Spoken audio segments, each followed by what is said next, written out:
Karena kita ini kan baru keturunan suku Jawa. Tapi kan kita ini belum tentu sudah Jawa. Dan puasa Jawa mengajarkan pada kita apa? Keseimbangan alam. Poso ngrowot yang dimakan hanya polo pendem. Poso ngalong yang dimakan hanya polo gumandul. Ngidang yang dimakan hanya dedaunan. Dan mutih yang dimakan tanpa rasa. Nah, ini keseimbangan.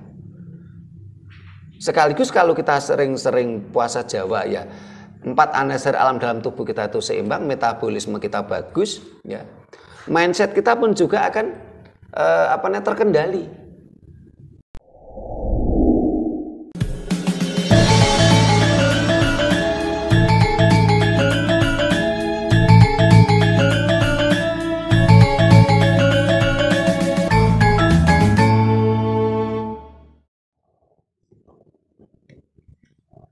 Rahayu. Para pemirsa Raket Prasaja TV channel yang kami hormati, selamat berjumpa kembali dalam kegiatan Yayasan Raket Prasaja, Lembaga Pengkajian, Pelestarian, dan Pengembangan Budaya Nusantara. Nah, para pemirsa, kalau kita cermati di saat-saat ini, banyak manusia-manusia sekarang, ya, ini usianya rata-rata itu maksimal ya, rata-rata itu sekitar 80 lah mereka meninggal dunia. Bahkan ada yang usia 30, 40, 50, maksimal itu 80. Sementara kalau kita cermati nenek-nenek kita ya, mbah-mbah kita ya, nenek kakek kita lah. Ini cenderung meninggalnya usianya di atas 100. Ini tentunya ada sebuah rasa ingin tahu kita.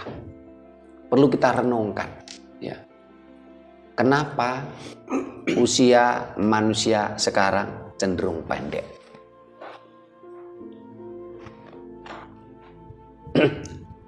Nanti kita akan adakan kondotakon. Para pemirsa silakan nanti kondotakon di kolom komentar. Nah, sebelum itu akan kita buka dengan tembang yang disampaikan oleh Mas Anton dan Bu Nani. Silakan, Mas. Rahayu. Rahayu. Tandang Gulau.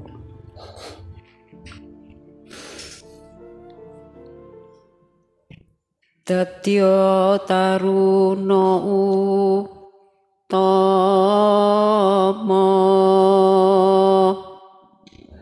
lelaku kesangsayekti uripane alam donya,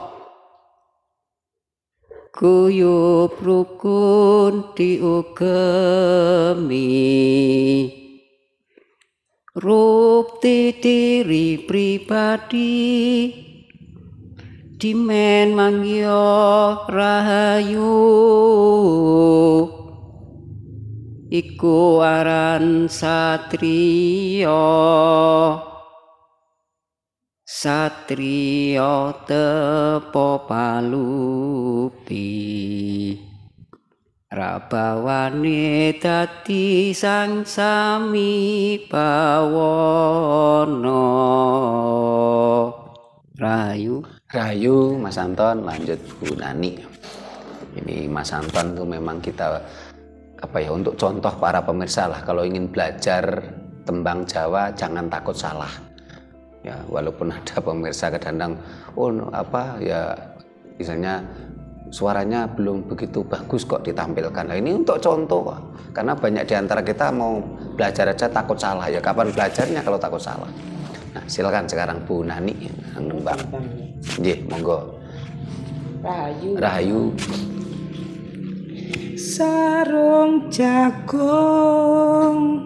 abote kebacut tresno tak rewangi go korban jiwa raga mlaku ado tanger solo watone sesandingan agawe sing sematiku najan munggah gunung ora wegah rasane tan sasumanding mung tansah eling sarung jagung rasane kabotan tresno yen ra pedhok sedina kaya setahun sarung jagung abot rasaku. Rahayu, terima kasih Bu Nani dan Mas Anton. Nah, para pemirsa, kita kembali ke bahasan tema kita saat ini. Kenapa usia manusia sekarang cenderung pendek? Ada sebuah pertanyaan yang menggelitik di pikiran kita. Karena saya melihat di keluarga saya sendiri aja. Simbah saya ada yang meninggal tutup usia itu usia 129. Bahkan ketika usia beliau itu sudah di atas 120-an ya. Itu ketika anak cucunya membawa oleh-oleh roti, beliau ini tidak mau makan. Mintanya dia dibawakan marneng jagung. Berarti apa? Giginya masih utuh gitu loh. Sementara anak-anak sekarang kadang-kadang usia 30-40 aja udah ompong. Setelah itu bapak saya kemarin beliau meninggal dunia usia 80. Ya. Masih cukup bagus. Sementara kalau kita cermati banyak orang yang meninggalnya malah usianya usia muda. Nah, ini sebagai contoh mamanya suaminya Mbak Tian Sari yang barusan meninggal beberapa bulan yang lalu. Ini usianya juga masih muda, kelahiran 69. Meninggal berarti usia kurang lebih 50-an. Ya. Tentu ini kan sebuah hal yang cukup menggelitik di pikiran kita. Kenapa usia manusia sekarang cenderung pendek?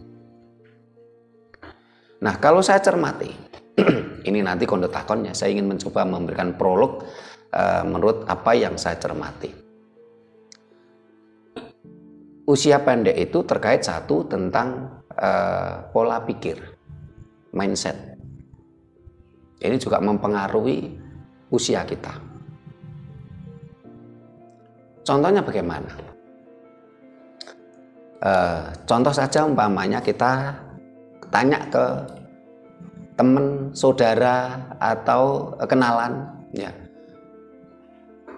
Kadang-kadang tanpa terasa kita bertanya, Yuswa panjenengan sampun pinten?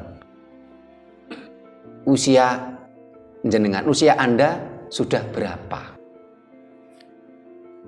Nah, pertanyaan ini kan cenderung akan memperpendek usia.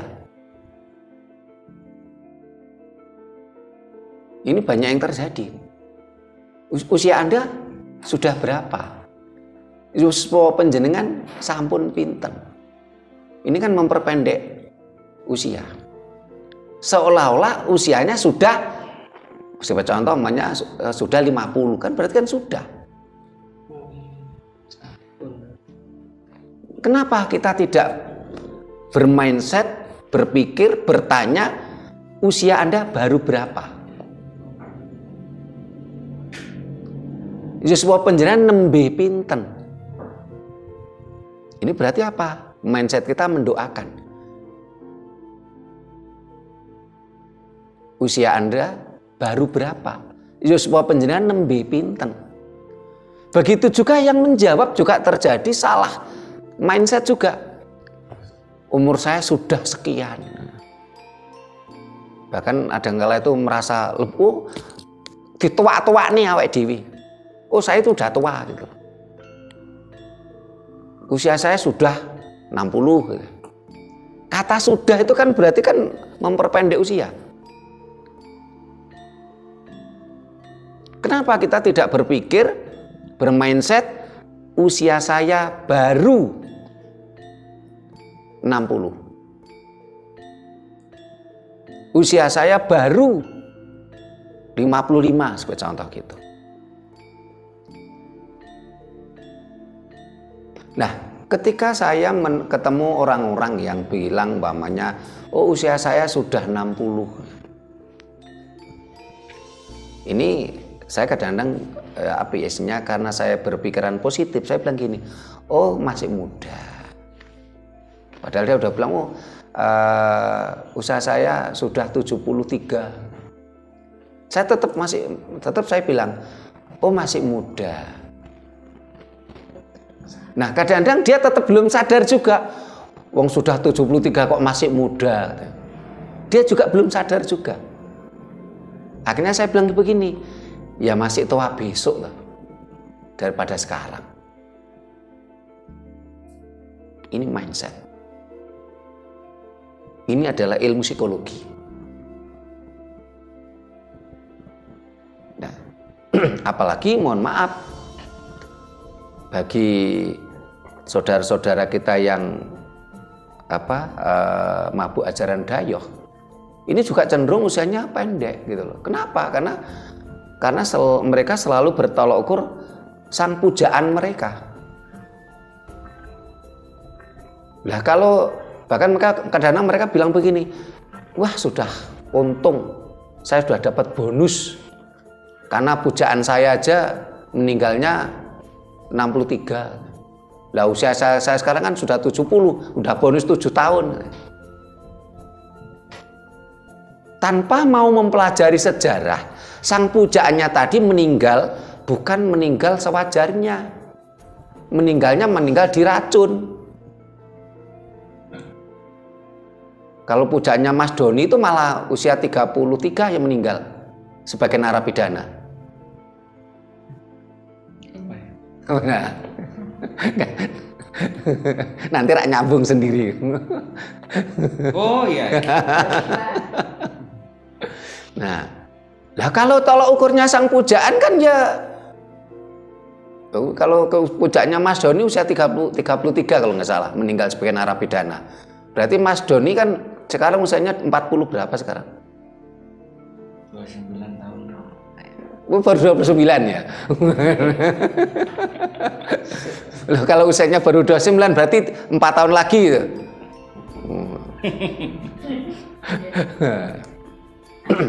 Ini mereka tanpa sadar seperti itu. Wah, saya udah dapat bonus kok, wong usia pujaan saya aja meninggal 63 tahun. Tanpa mau mempelajari sejarah, sang pujaknya tadi meninggal tidak wajar, meninggal diracun. Pujaknya Mas Doni malah meninggal usia 33 tahun sebagai narapidana.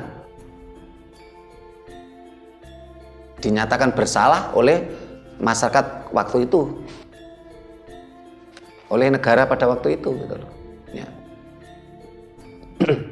Nah, pemikiran ini harus kita rombak, gitu loh. Ya. Mindset. Nah, yang kedua, bagaimana tentang pola pikir. Ya. Pola pikir dalam artian apa? Kalau tadi mindset itu kan tentang usia ya. Entah itu usia tadi cara bercakap ya. Nah, juga pola pikir keseharian.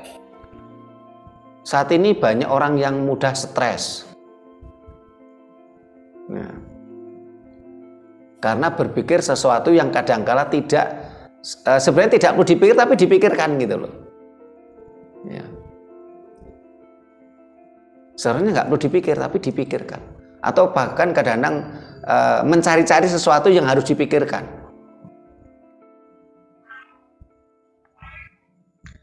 Kemelekatannya masih kuat.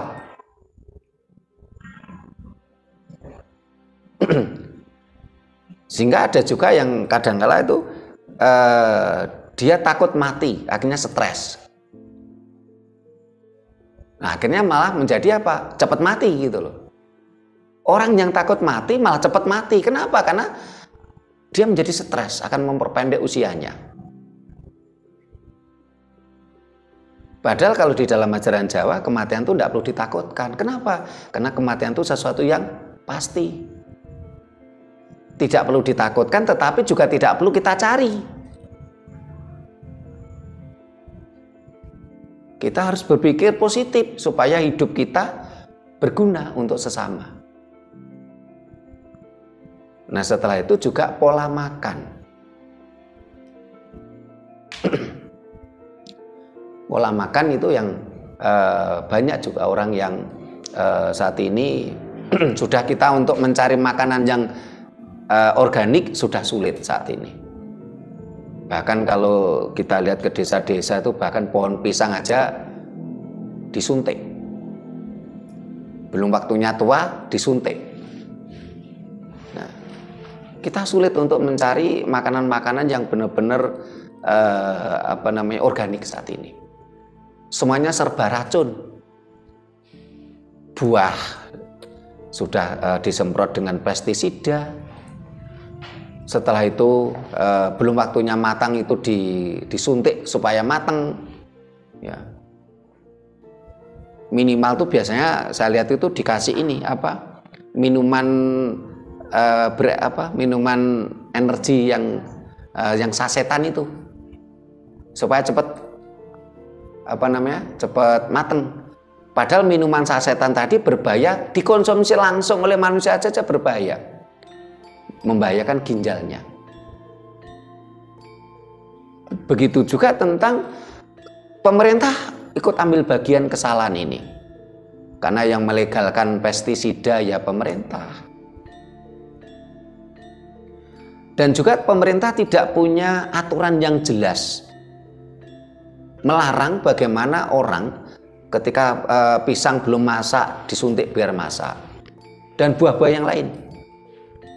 Termasuk tentang ambang batas kandungan-kandungan gula. Ya. Dan selama ini kita takut untuk bersuara. Kita selalu teriak tentang babi haram gitu. Tapi kita tidak berani berteriak, oh minuman jenis teh ini, saya nggak perlu sebut merek ya, ini juga haram. Kenapa? Karena kandungan zat gulanya terlalu tinggi, glukosanya. Kenapa kita tidak berani teriak seperti itu? Ada minuman yang istilahnya itu yang saat ini mulai jujur ya produsen. Kalau dulu kan ini susu ini, padahal ternyata kan bukan susu. Gula yang banyak. Dan ini dikonsumsi oleh anak-anak kita gitu loh. Sehingga banyak sekali anak-anak kecil itu pankreasnya udah rusak, ginjalnya rusak, masih kecil sudah harus sudah kena kencing manis. Kadang-kadang usianya baru di bawah 10 tahun. Ya. Dan juga tentang tadi pola makan, pola hidup yang salah.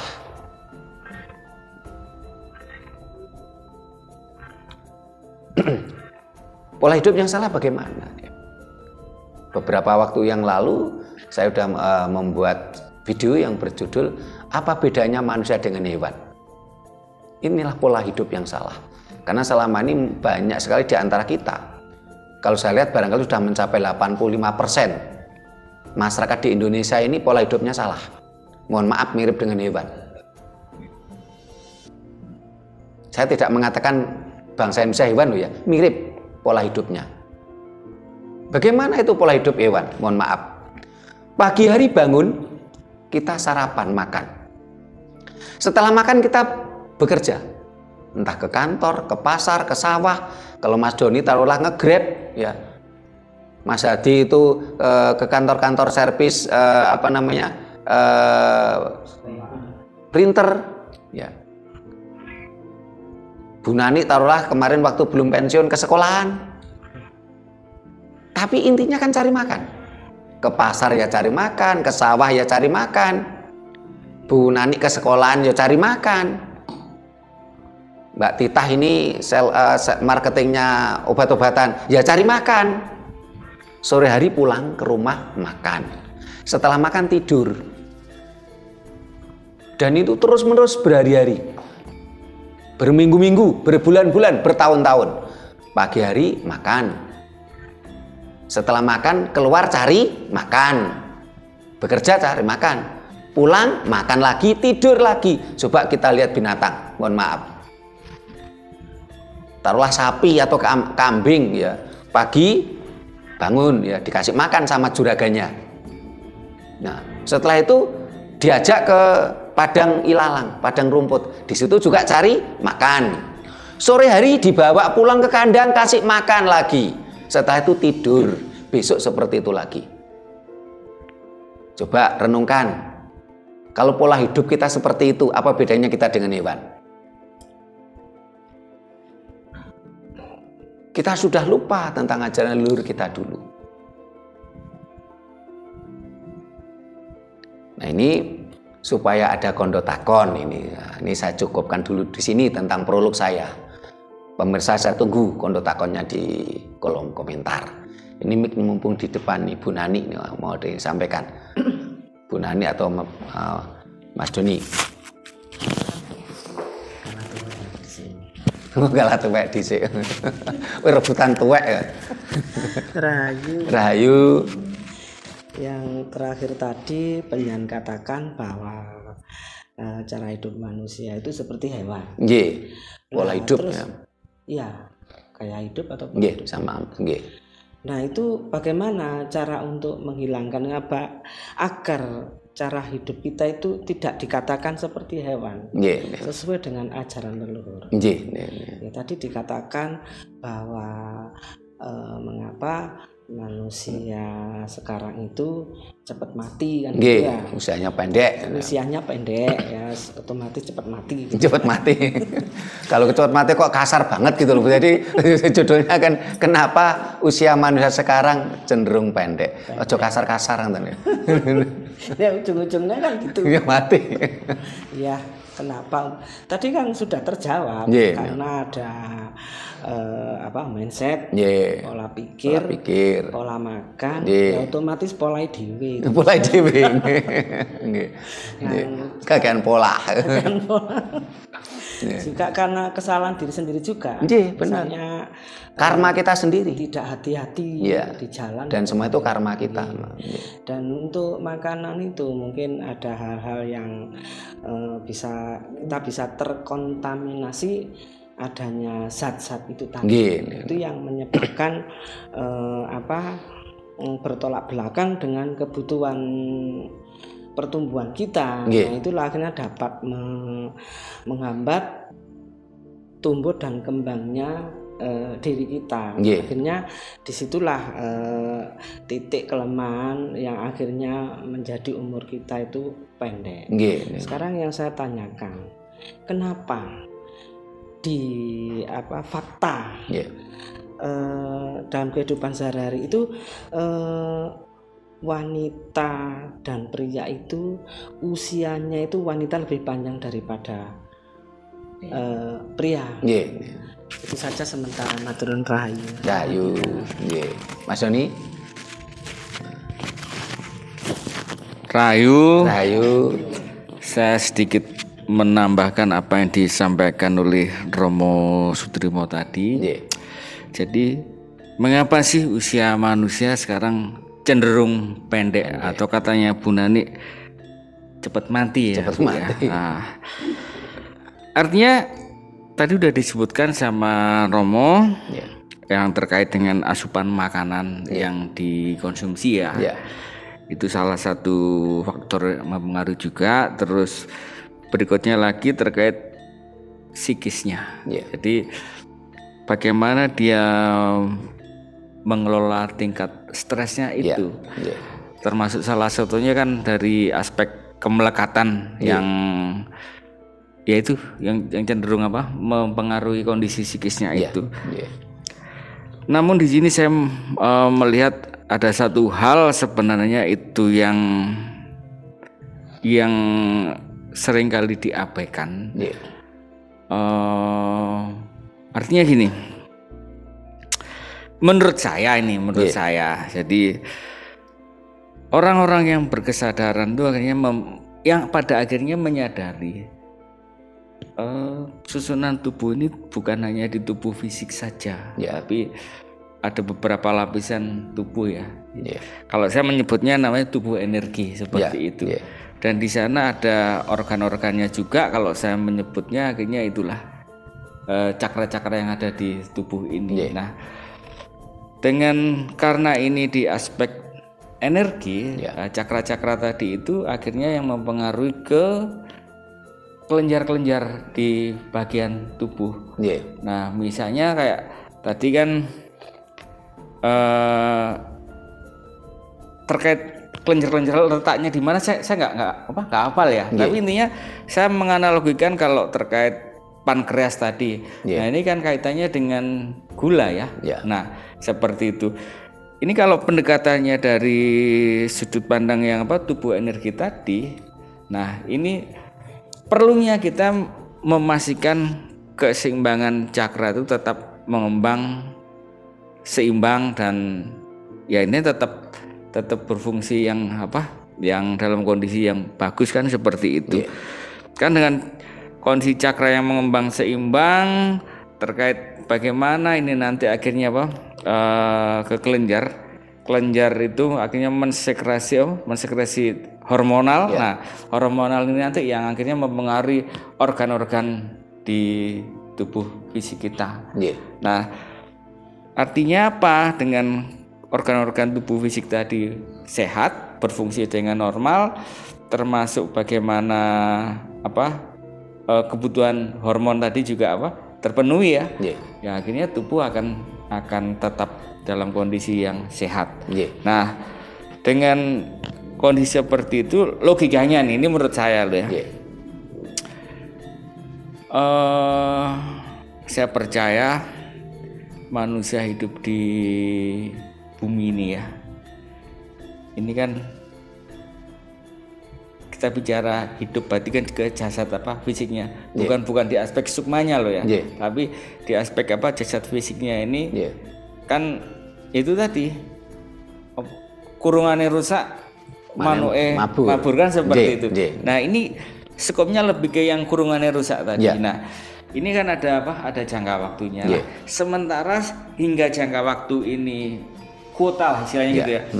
Selama kuotanya ini berjalan, nah kalau kita itu bisa menjaga dan memaksimalkan di cakra-cakra tadi, saya kira sampai di fasenya meninggal ya semua kan oke.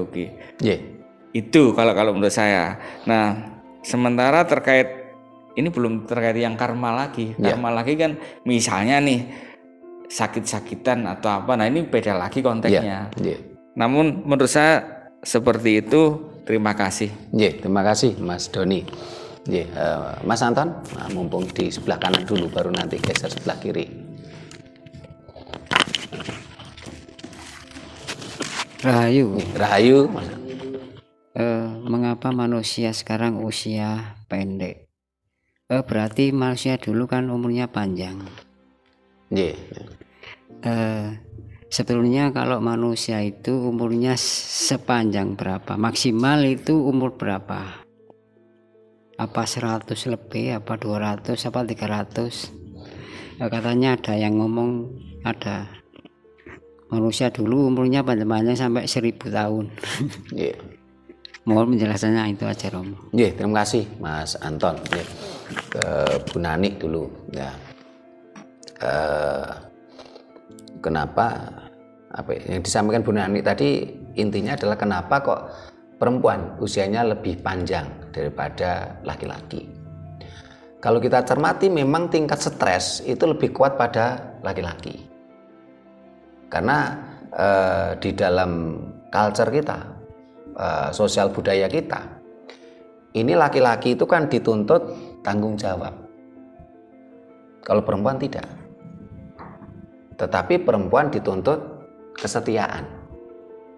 Nah, nanti suatu saat kita buat konten tersendiri nih, yang judulnya perempuan dituntut kesetiaan, laki-laki dituntut tanggung jawab.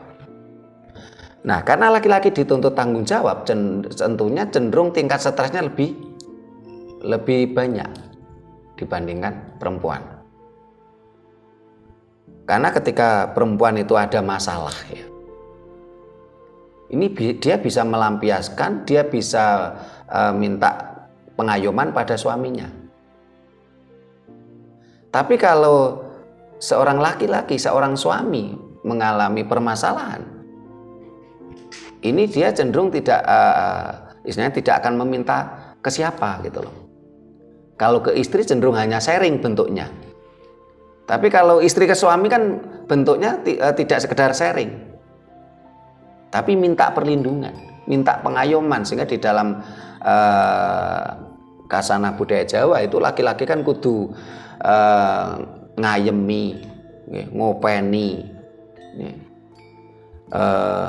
makani, ngomai,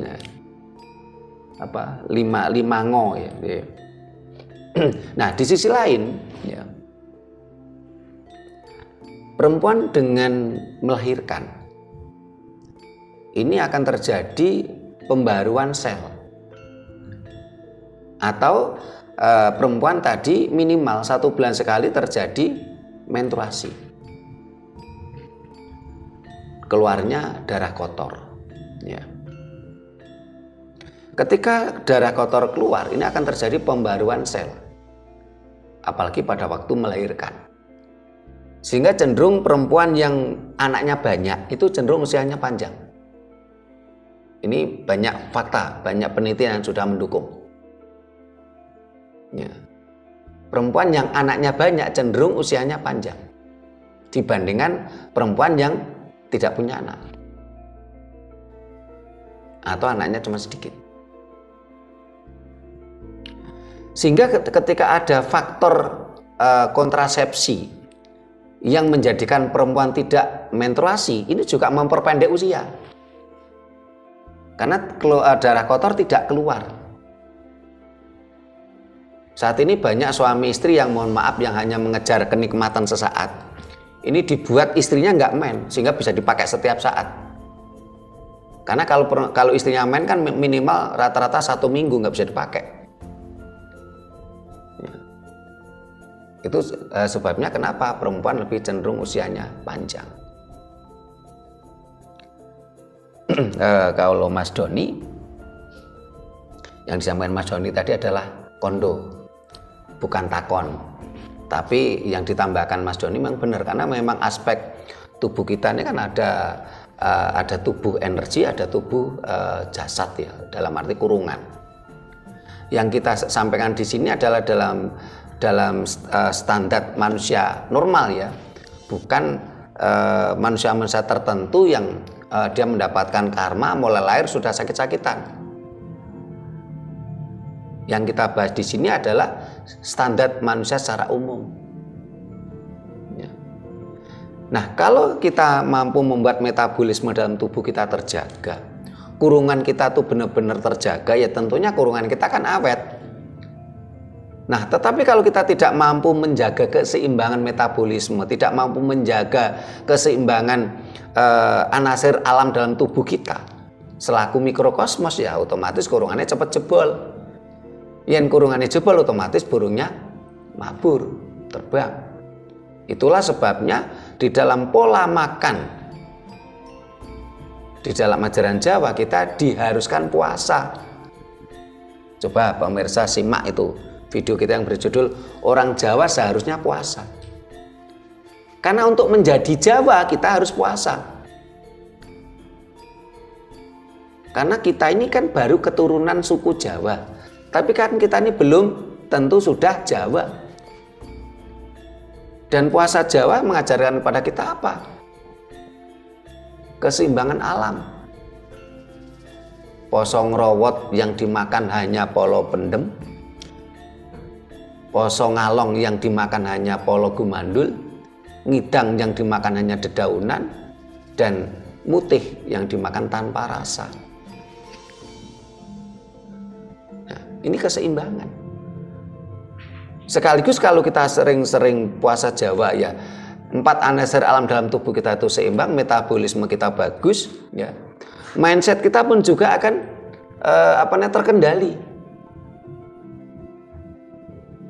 Umpamanya 1 bulan ya kita puasa ngerobot, ya, otomatis kan kita mengendalikan diri untuk tidak makan buah-buahan. Terus bulan berikutnya ganti puasa ngalong gitu ya. Otomatis kita akan mengendalikan diri kita untuk tidak kemelekatan terhadap nasi ataupun singkong yang berbentuk karbo.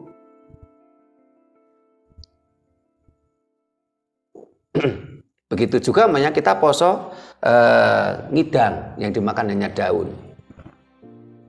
Nah, ternyata kan dengan aturan ya puasa Jawa itu akan menjadikan kita mengurangi akan kemelekatan, metabolisme kita lancar, keseimbangan alam kita terjaga ya. Karena puasa Jawa tidak bisa balas dendam. Siang nggak makan, malam makan, semuanya dimakan. Yang dimakan banyak unsur nitrogen, nah, otomatis malah tubuh kita rusak ya. Ini konsep leluhur kita seperti itu untuk menjaga. Sehingga kalau Mas Anton sebenarnya usia manusia itu berapa panjang? Sebenarnya sepanjang manusia itu tadi mampu menjaga keseimbangan metabolisme raganya, menjaga keseimbangan 4 anasir alam dalam tubuhnya, ya. Ini tentunya manusia akan berumur panjang. Usia berapa? Ya relatif gitu loh. Karena setiap orang kan punya kemampuan sendiri-sendiri dalam menjaga keseimbangan alam tubuhnya, mikrokosmosnya gitu loh. Para pemirsa simak sampai tuntas, nanti di akhir video akan saya sampaikan rahasia bagaimana kita umur panjang. Rahasia yang saya pelajari, tapi saya sendiri juga belum menjalani. Usia saya masih muda kok. Usia saya masih, ini kan termasuk tadi yang saya katakan di depan, mindset. Jangan bilang usia saya sudah sekian, bukan. Usia saya masih muda, masih 50-an. Ya. Nah, ini sekarang gantian yang sebelah kiri. Nah, silakan ini Mbak Tian. Ya, Rahayu Romo. Rahayu. Mengenai apa tadi temanya? Kenapa usia manusia sekarang cenderung pendek? Cenderung pendek. Jadi Romo sampaikan ada 4 faktor yang menyebabkan. Yang pertama itu kalau nggak salah mindset, yang kedua pola pikir, yang ketiga adalah makanan ya, pola makan, yang keempat adalah pola hidup. Nah, saya mengamati itu, saya kembalikan ke diri saya. Sepertinya mungkin 2 faktor yang pertama yaitu mindset dan pola pikir itu masih sedikit banyak kita bisa kendalikan ya Romo. Maksudnya kalau yang poin ketiga sama keempat biasanya di luar dari kendali kita, kayak makanan kita agak sulit ya nyari yang sehat dan sebagainya. Nah, yang saya tanyakan gini Romo, yang pertama kayak mindset, pola pikir, kalau menurut ajaran Jawa itu bagaimana kita mengelola dengan baik. Mengingat saya sendiri pun sebenarnya kalau masalah pemikiran ya, saya sebenarnya nggak pengen mikir, tapi itu natural datang aja, dan saya berusaha untuk mengalihkan aja nggak bisa gitu loh. Mungkin ada cara efektif untuk mengalihkan atau mengendalikan dalam pemikiran itu sendiri. Itu yang pertama. Kemudian yang kedua, apabila 2 faktor yang sudah bisa kita kendalikan, yaitu poin pertama dan kedua, terus 2 faktor lainnya yang kita tidak bisa kendalikan, seberapa efektif 2 faktor yang bisa yang kita bisa kendalikan itu untuk memperpanjang umur kita, Romo. Sedangkan kalau yang dua lainnya tidak bisa kita kendalikan, baik itu secara faktor makanan, pola keempat pola hidupnya itu, karena kita juga harus bekerja ikut orang ya. Yang itu di luar kita bisa kendalikan. Terus kalau dua faktor tadi bisa kita kendalikan seberapa efektif untuk memperpanjang umur. Nah, kemudian ada lagi satu.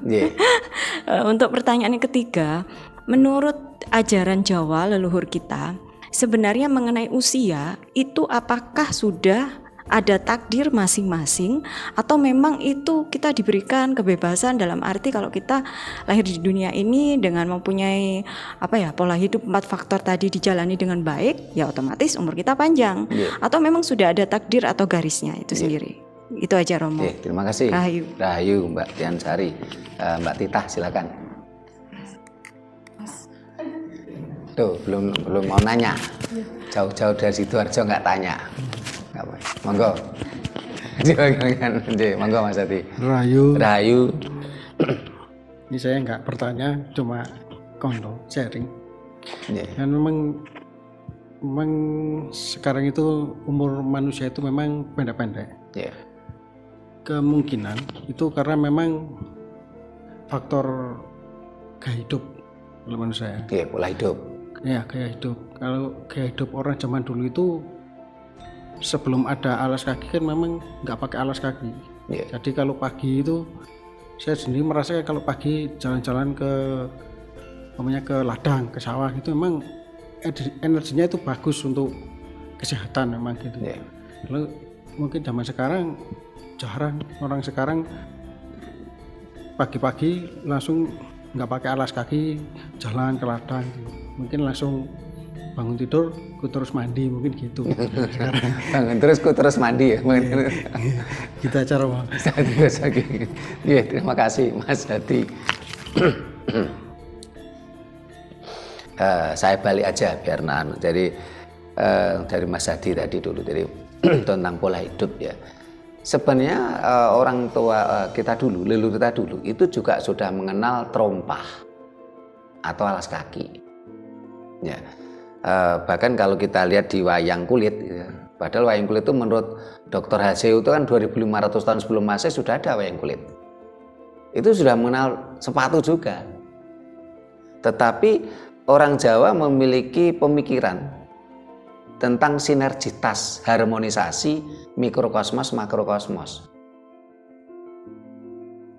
Ini sekelumit coba saya praktekkan ya dalam kehidupan anak saya. Anak saya itu ketika masih kecil itu saya biasakan kalau pas hujan. Nah, kalau saat ini banyak orang tua kan kalau anaknya hujan-hujanan kan enggak boleh.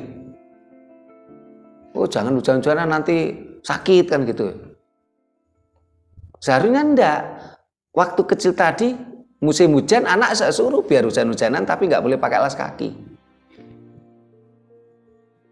Maksudnya apa? Inilah konsep ajaran Jawa, sinergitas, harmonisasi mikrokosmos, jagat cilik kita dengan alam semesta, makrokosmos.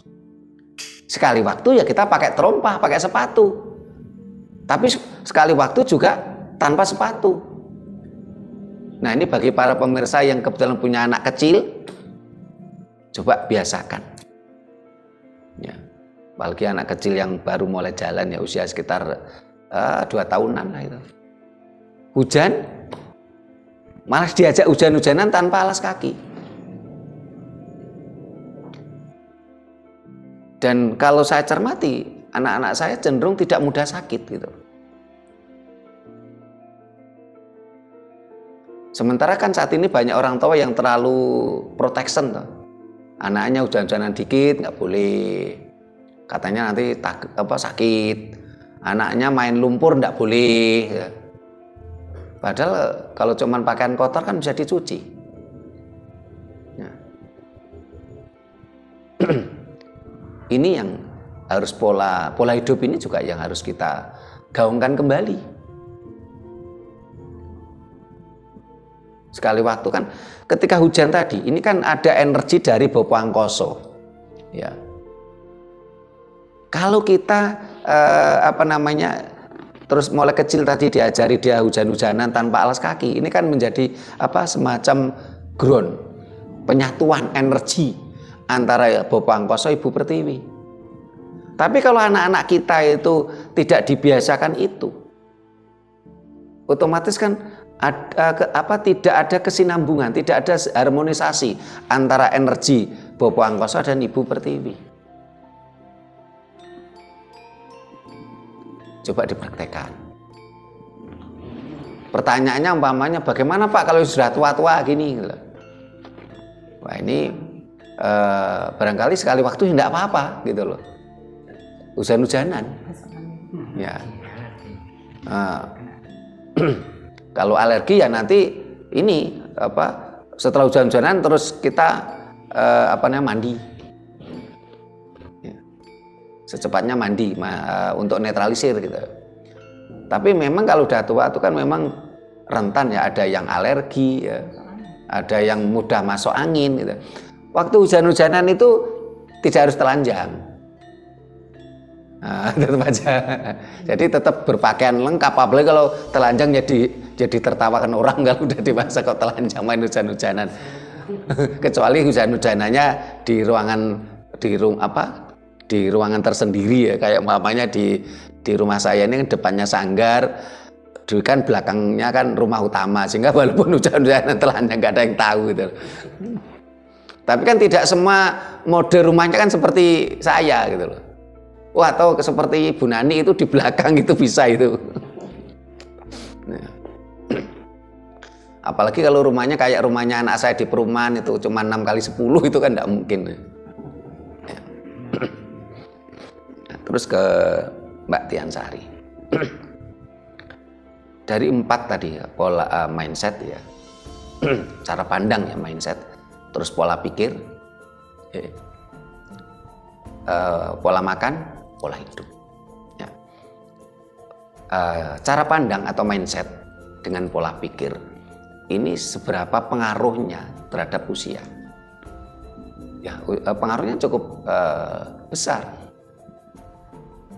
Sebagai contoh namanya pola pikir ya. Kalau mindset kita ya, sebagai contoh tadi saya beri contoh ya, usia saya sudah, sebagai contoh sekarang Mbak Tian Sari kalau bilang gini, usia saya sudah 40. Nah, ini di aku itu tidak akan membentuk mindset ya, membentuk cara pandang. Ini cenderung kurang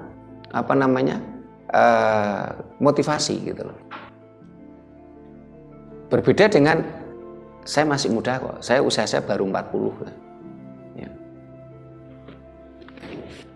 Memang ini tidak kelihatan seperti halnya kita ke pasar membawa beli durian ya, tapi ini adalah mempengaruhi secara psikis ya, cara pandang kita, mindset kita, terus nanti pola pikir ya. Apalagi saat ini kayak Mbak Tian ini kan pola pikirnya kan sedang mengalami semacam sesuatu yang membelenggu, dan yang membelenggu itu kan sebenarnya ego sendiri gitu loh. Dan yang bisa menyembuhkan ya Mbak Tian sendiri.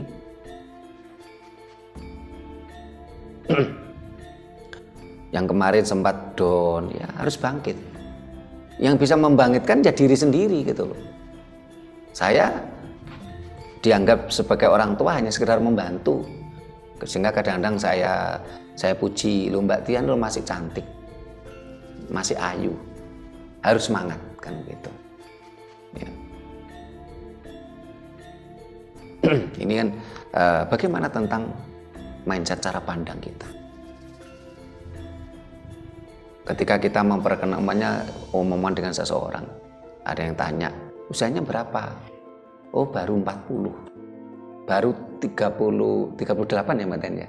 Nah, baru 38, belum ada 40 malah ya. Jangan kita bicara usia saya sudah 38 kan gitu. Begitu juga dengan cara pandang saat ini yang maaf ya tadi saya terbentuk karena kita begitu cintanya terhadap ajaran Dayoh. Sementara di dalam ajaran Dayo tadi, sang pujaannya ada yang meninggal usia 63. Sehingga terbentuk mindset, cara pandang, wah usia saya udah 70, saya udah bonus soalnya. Tanpa mau kita mengkaji lebih dalam, ya. Termasuk pujaannya Mas Doni itu meninggal usia 33 tahun kalau nggak salah. Saya pernah belajar, saya baca di dalam di kitab suci ya kalau nggak salah, kalau ini tertulis usia 33 tahun meninggal sebagai narapidana. Kita harus berpikir ya, bermindset melihat leluhur kita yang usianya cenderung panjang dan sehat. Barangkali orang kan akhirnya kadang-kadang berpikir sesuatu yang ngentai nek wong Jawa ngarani. Untuk apa usia panjang kalau tidak sehat gitu. Untuk apa usia panjang kalau sakit-sakitan, ngerepoti keluarga. Loh, kalau kita memakai ajaran leluhur kita ya kita tetap sehat gitu loh. Karena tadi metabolisme lancar, tubuh itu seimbang ya. Leluhur-leluhur kita dulu itu usianya panjang dan sehat. Bahkan dia meninggal pun dalam posisi sehat. Bahkan banyak cerita leluhur kita itu bilang dia udah tahu 1000 hari sebelum dia meninggal dia udah tahu kalau nanti dia akan meninggal pada hari ini. Posisi sehat.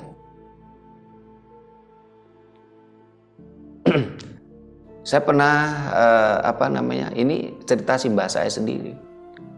Posisi sehat, habis dari sawah nyangkul. Itu Mbah Buyut saya itu.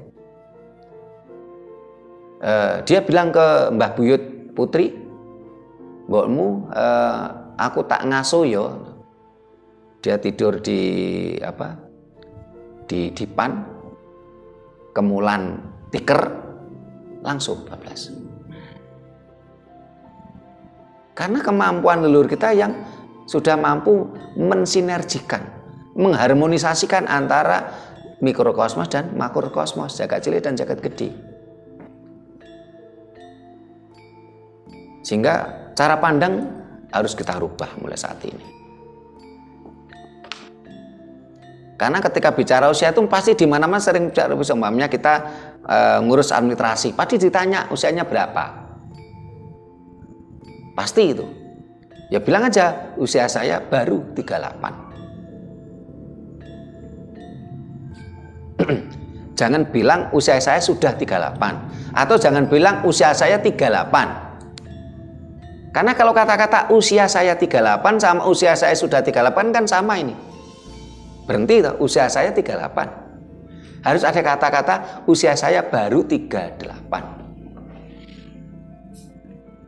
Ini tentang cara pandang kita, mindset kita, dan menuju pada pola pikir.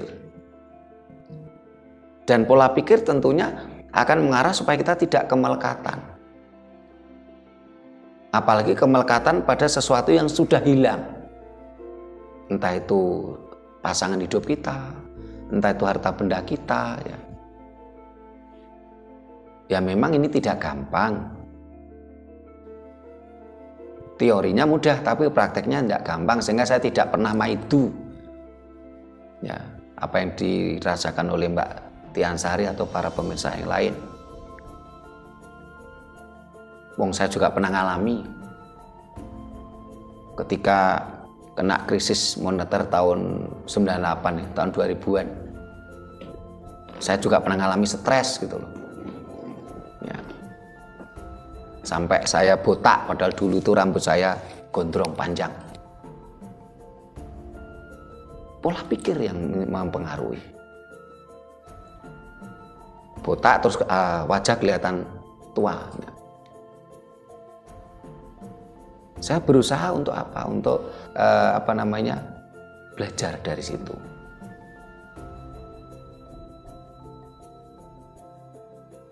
Supaya energi positif itu masuk gitu. Karena kalau kita berpikir tentang kemelekatan, waduh, mohon maaf ya, ini hanya contoh aja ya.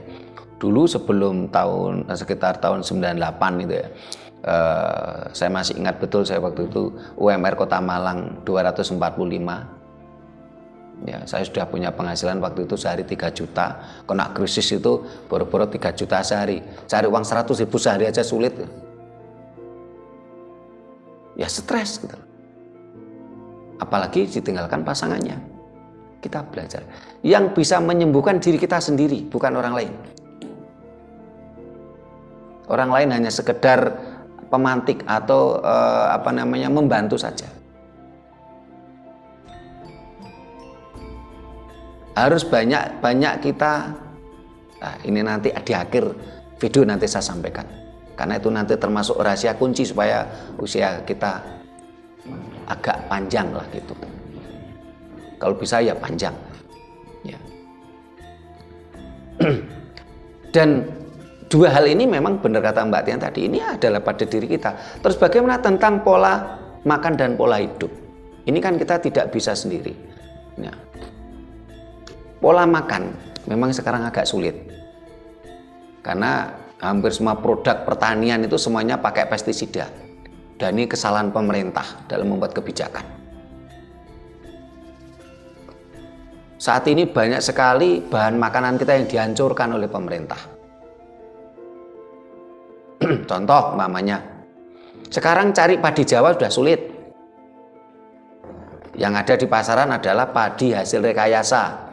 IR64 itu hasil rekayasa, yang mana kandungan karbonnya lebih tinggi dan kandungan mineral dan vitaminnya tidak ada. Sementara kalau padi Jawa itu kandungan vitamin, mineral dan karbonnya seimbang. Belum lagi tentang pestisida yang luar biasa.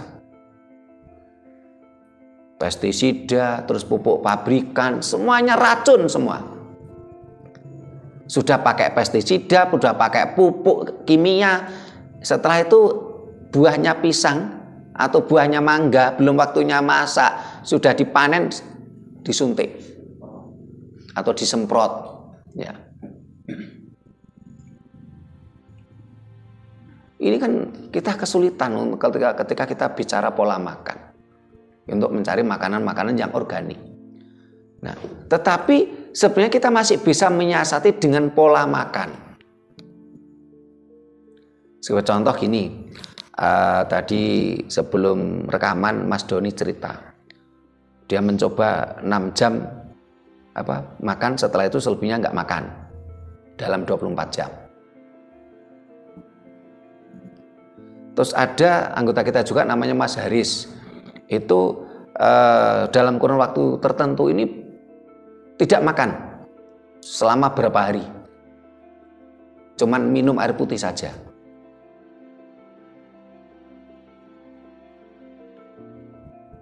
Banyak pola ya. Puasa Jawa juga mengatur itu gitu loh. Puasa Jawa kalau yang tingkat ketiga keempat kan 1 hari 1 malam kan makannya cuman sekali. Bahkan kalau bicara ngebleng atau ngarak itu malah tidak makan tidak minum sekian hari. Ini fungsinya apa?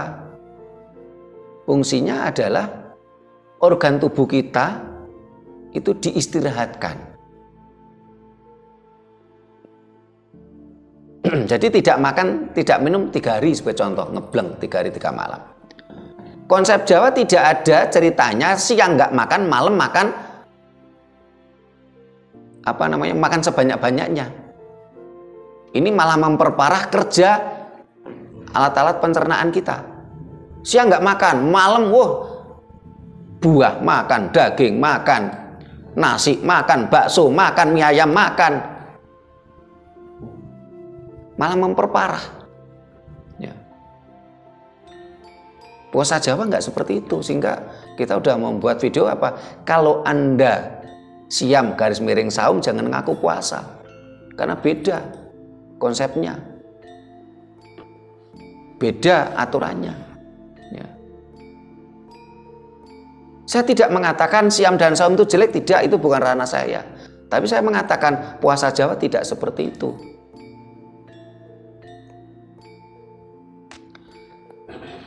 Karena banyak makanan di luaran itu yang racun. Ya. Bagaimana cara kita menetralisirnya? Nah, ini yang perlu harus kita netralisir dengan cara apa? Pagi hari, ya. Bangun tidur, ya. Kita belum makan apapun, belum minum apapun. Yang laki-laki ya belum ngerokok, belum ngopi, belum ngeteh. Pagi hari bangun tidur, kita minum air putih. Kalau mbak-mbak dulu pesen ke saya, "Le, yen tangi turu. Ngombe banyu putih sak warekmu." Mbak langsung ngasih saya kendi. Tetapi kemarin saya coba baca beberapa literasi yang sudah diteliti oleh beberapa akademisi. Ini kalau bisa itu kita minum 1,5 liter pagi hari. Ini untuk menetralisir racun-racun tadi. Apalagi Big Pharma, wah racunnya banyak. Karena Big Pharma itu kan benar-benar mencari cuan, benefit. Para pemilik Big Pharma itu kalau doanya tiap hari, kalau bisa semuanya sakit gitu loh. Semuanya tiap hari beli obat gitu loh. Yang penting cuan masuk mereka, benefit yang mereka kejar. Termasuk produsen-produsen makanan-makanan yang beracun tadi. Jadi biasakan diri kita, keluarga kita, anak istri kita pagi hari belum makan, belum minum, belum ngopi, belum ngeteh, belum rokokan, minum air putih 1,5 liter. Tapi kan ini berat, kadang-kadang nggak kuat gitu loh. Mutah katanya. Kalau mbak-mbak dulu bilangnya sak warekmu. Tapi kan dikasih kendi. Nah, kalau kendi itu kan bisa isinya berapa Mas Doni kendi itu? 1,5 liter juga ya? Atau lebih ya? Segitu ya. Kalau mutah, bagus malah. Jangan takut mutah. Karena pengalaman saya ketika saya minum air putih sampai mutah, biasanya ini pembersihan. Yang keluar kan itu kayak riak-riak gitu yang keluar. Keluar pas mutah tadi loh. Kan pembersihan. Dan ini saya praktekkan ketika pada masa Covid kemarin. Banyak teman-teman yang sudah terindikasi Covid, saya suruh makan. Dia bilang nggak selera Pak, pokoknya makan. Mutah Pak, bagus kalau mutah saya bilang. Karena virusnya keluar gitu loh. Jangan takut mutah. Minum lagi gitu. Setelah itu puasa atau tidak makan dan minum minimal 2 jam setelah makan tadi. Kayak Mas Doni yang perokok itu ya pagi hari bangun tidur minum air putih 1,5 liter ya, belum rokok, belum ngopi, belum ngeteh dan macam-macam. Setelah itu puasa minimal 2 jam atau 3 jam baru rokokan. Nah, ketika kita berpola hidup seperti itu biasanya ini pembuangan lancar. Kita kencing ya lancar, BAB ya lancar. Ini kan semacam detox ya. Wah mutah Pak, jangan takut mutah, malah biarkan mutah. Ini untuk menetralisir dari berbagai racun sebenarnya. Racun yang dikonsumsi dari makanan.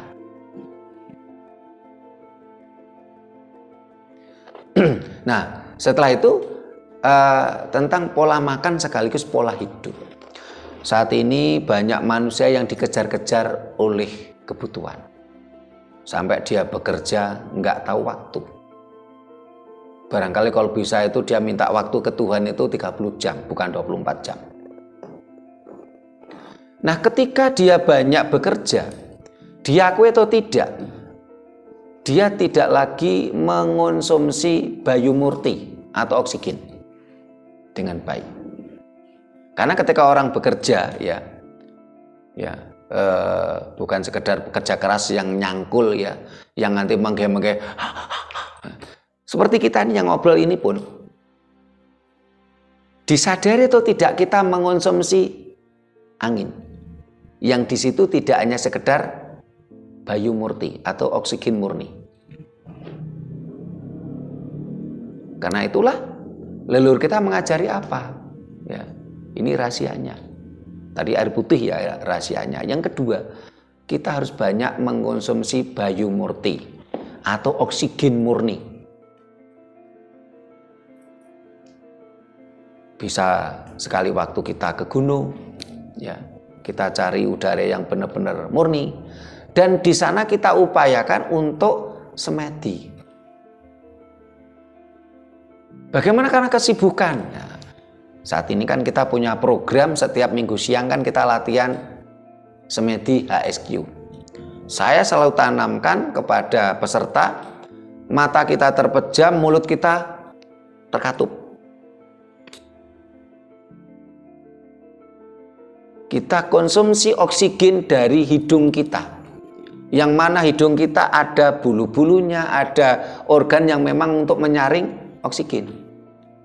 Berbeda kalau kita karena bekerja, termasuk kita ngomong seperti ini, kan mulut kita kemasukan udara. Yang masuk ini tidak murni oksigen, tidak murni O2, bercampur dengan macam-macam udara. Tetapi kalau kita semedi, mata terpejam, tarik napas, ya kita belajar ambekan. Tarik napas 4 hitungan, tahan napas 4 hitungan, lepas 4 hitungan. Orang Jawa mengatakan apa? Ambekan patanjali, 4 anjal. Ini kita mengkonsumsi oksigen murni. Orang Jawa bilang bayu murti. Karena tanpa kita sadari, ya, waktu kita bekerja itu, ya, walaupun hanya pekerjaannya cuma ngomong, ngobrol, ngoceh kayak saya, ya, ini kan masuk. Jadi banyak sekali di antara kita saat ini tidak lagi bernapas dengan hidung kita. Kita banyak bernapas dengan mulut kita karena terlalu banyak bekerja.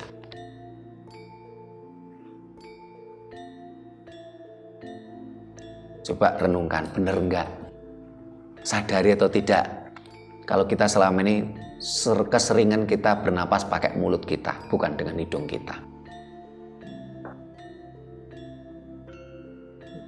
Nah, coba ada lagi pertanyaan?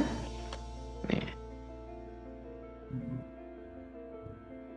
Nih, monggo kalau ada pertanyaan lagi, ada kontak lagi, Bu Nani, monggo.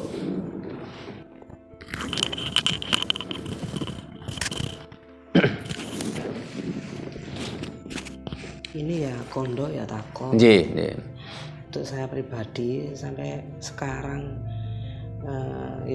mulai dulu sampai sekarang di usia saya yang sekarang ini, saya itu kalau nggak pakai kaos kutang itu kok suwenep gitu ya sampai sekarang. Itu cara menghindari supaya nggak senep itu bagaimana? Pernah perjalanan dari Surabaya itu mau ada reuni. Nah itu karena di sana itu mau ada pembagian kaos, di rumah saya pakai kaos, malah nanti double, akhirnya saya nggak pakai kaos kutang. Walaupun nyun sewu, saya juga BH-an itu, tapi masih sewenep sampai akhirnya muta-muta. Apakah itu mungkin adanya kurang keseimbangan dengan anasir alam tadi? Terus yang kedua ini ponakan saya. Dulu waktu kecil memang ibunya itu terlalu streng. Jadi didik kaos kakian dilepas nggak boleh. Sampai terlalu protection ya. Sampai anaknya besar itu lepas kaos kaki itu sudah panas dingin gitu. Saya Wah, juga Mas Doni seperti itu. Nanti jawabannya Mas Doni ngasih jawaban itu nanti. Itu bagaimana? Itu yang ponakan saya itu, yang saya ini sampai sekarang ini loh, bagaimana caranya untuk mengatasi itu, biar rileks seperti yang lain. Nanti bingung kalau enggak kaosan ini. Akhirnya ya itu suwenep, akhirnya sampai mutan. Atur nuwun. Monggo Mas Joni. Biar yang cerita yang dulunya selalu pakai kaos kaki sekarang enggak. Menanggapi yang disampaikan Bu Nani nggih. Akhirnya kalau saya menyadari itu dari kebiasaan tubuh fisik saja. Jadi artinya kemanunggalan dengan semesta ini bagaimana sih itu loh. Nah, dengan akhirnya tanpa kaos kaki di awal-awal memang itu kita mengalami penyesuaian gitu. Kalau menurut saya seperti itu. Karena yang awalnya harusnya sudah tanpa ada atribut lah yang melekat itu. Nah akhirnya sebenarnya itu kan karena bentuk ya kasih sayang orang tua sih sebenarnya.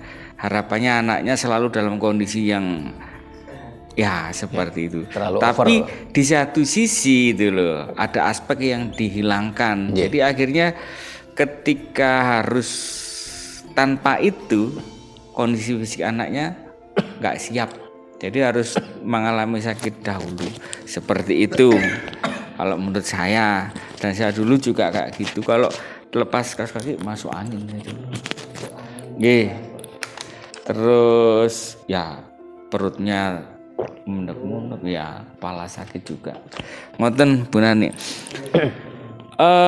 Saya menyambung terkait apa yang disampaikan oleh Mbak Tian Sari tadi ya, yang artinya bagaimana menjaga ini stabilitas psikologi sebenarnya kan di situ ketika banyak pikiran yang hadir ya.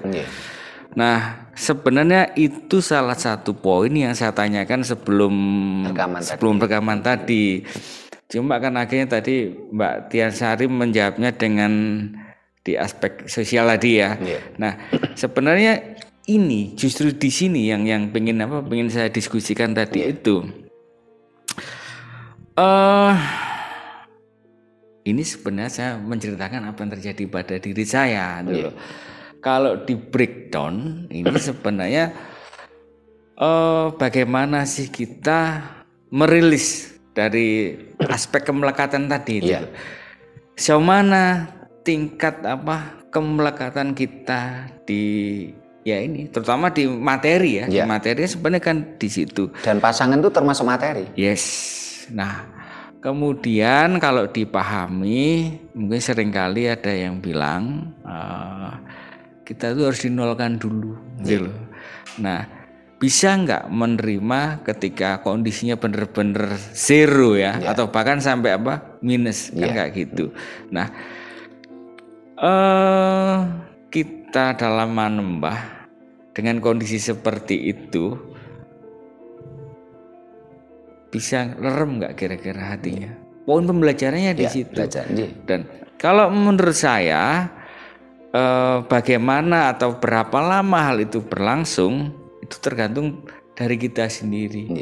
Bagaimana kita mampu untuk untuk survive itu tadi. Nah, kalau kita kembali istilahnya udahlah jalan pintas ya dalam tanda kutip. Ya kita memproduksi karma yang karma baik. Dalam tanda kutip yang sebaliknya dong Romo. Jadi dengan kita bisa bertahan, kita bisa menyadari melepas kemelekatan itu ya otomatis karma yang baik yang kita produksi. Saya kira seperti itu. Dan ya selamat berproses lah. Intinya kayak gitu. Karena ini akhirnya akan menjadi sebuah transformasi baru ya kalau menurut saya. Semangat, Rahayu. Terima kasih Mas Doni ceritanya. Sebenarnya yang jawaban dari Bu Nani yang disampaikan Mas Doni tadi kan mirip yang saya katakan tadi yang di depan. Bagaimana anak-anak itu saya ajarkan. Jadi kalau anak saya dulu mulai ke umur 2 tahunan itu saya ajarkan hujan, itu saya ajak hujan-hujanan. Saya dampingi hujan-hujanan. Ya saya ikuti hujan-hujanan. Ya tanpa alas kaki. Ini penyesuaian seperti yang dikatakan Mas Doni tadi. Nah, kalau penyesuaian ini berjalan dengan baik, tentunya ya baik-baik saja sampai usia tua. Karena memang ada karma yang harus kita nikmati juga. Sebagai contoh, saya saat ini kan mengalami awalnya, saya mengalami alergi udara. Dalam udara kok alergi ya? Istilah alergi udara itu dokter yang memberitahukan pada saya waktu itu. Karena ketika saya merintis usaha pertama, saya pakai motor. Usaha saya adalah distribusi alat tulis dengan motor. Usia saya mau memulai usaha itu usia 20 tahun. Ibaratnya dikatakan remaja ya enggak juga, waktu itu udah punya istri saya. Ya. Namanya anak muda, ini kan egonya juga tinggi juga, harus saya akui gitu. Itu kalau udah pakai motor waktu itu enggak pakai jaket. Wong Jawa ngarani kemelinti Mas Doni. Juga kepakai jaket. Nah, akhirnya pada usia 40 itu saya terasa alergi udara itu. Bahkan dulu hampir setiap hari itu ingus saya keluar seperti air. Bukan ingus pilek secara umum ya, air. Dan ternyata sembuhnya. Ya, waktu itu saya sudah berobat ke berbagai dokter. Obat banyak ya. Tapi kalau Big Pharma kan memang doanya kalau bisa semua orang konsumsi obat gitu loh, biar tambah cuan banyak dividennya dari si produsen ya. Ternyata sembuhnya bukan dengan obat. Sembuhnya waktu itu minimal 1 minggu sekali saya renang. Jadi kalau Bu Nani saat ini masih seperti itu, coba usahakan minimal 1 minggu sekali renang. Ini kan termasuk penyesuaian. Nih? Kalau nggak bisa renang pakai ban. Pokoknya karena ternyata setelah saya pelajari renang itu melebihi jalan kaki loh. Karena pada waktu renang tuh semuanya kan bergerak itu. Terpacu. Nah, ini cerita pengalaman gitu, yang bisa dipakai untuk referensi, tapi yang seperti yang diceritakan Mas Doni tadi. Sehingga tadi dengan kalau kita ingin usia kita panjang ya, kita harus jaga keseimbangan tubuh kita dengan puasa-puasa Jawa. Setelah itu dengan konsumsi air putih, setelah itu dengan samadhi. Dengan samadhi otomatis nanti pelan-pelan kan kita menjadi zero. Karena samadhi itu kan dari kata sama dan adi. Sama itu kan zero. Sama itu zero. Sama itu netral. Adi itu netral yang benar-benar tingkat tinggi. Adi itu sesuatu yang tinggi, sesuatu yang luhur. Bukan sekedar zero. Samadhi itu. Itulah sering saya sampaikan, samadhi dan meditasi itu berbeda. Tapi kan banyak orang, terutama teman-teman yang di medsos ya, entah itu TikTok, YouTube, terus di Facebook, seringkali mereka menganggapnya samadhi dan meditasi itu sama, padahal beda. Konsepnya beda, teorinya beda, prakteknya beda. Harus banyak samadhi. Ya. Nah, ada lagi yang disampaikan. Mbak Tita mau nanya, kan katanya jauh-jauh mau nanya. Udah, enggak. Mbak Tian ada yang ditanyakan, udah. Habis ini semangat. Anda masih muda, masih cantik. Kadang-kadang saya untuk motivasi itu saya panggil, sedang apa wong ayu. Saya ingin motivasi. Supaya bisa move on dari depresinya.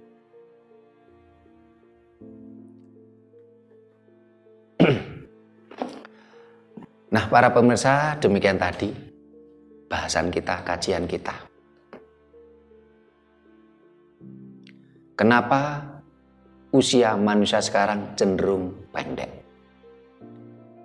Bahasa halusnya, karena tadi bahasa kasarnya, bahasa vulgarnya lah katanya Bu Nani, kenapa orang sekarang cepat mati gitu.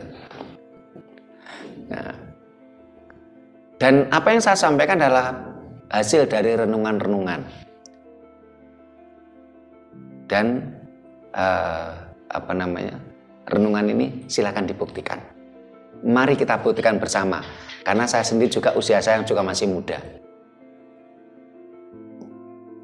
Usia saya belum 60, apalagi ya usia saya belum 70, masih muda. Mudah-mudahan kita semua dianugerahi semesta usia yang panjang, tetap sehat dan bermanfaat untuk sesamanya. Bila mana ada kata-kata kami yang kurang berkenan, tata krama kami yang kurang memadai, kami mohon maaf. Terima kasih, sampai jumpa di kegiatan kita lainnya. Rahayu.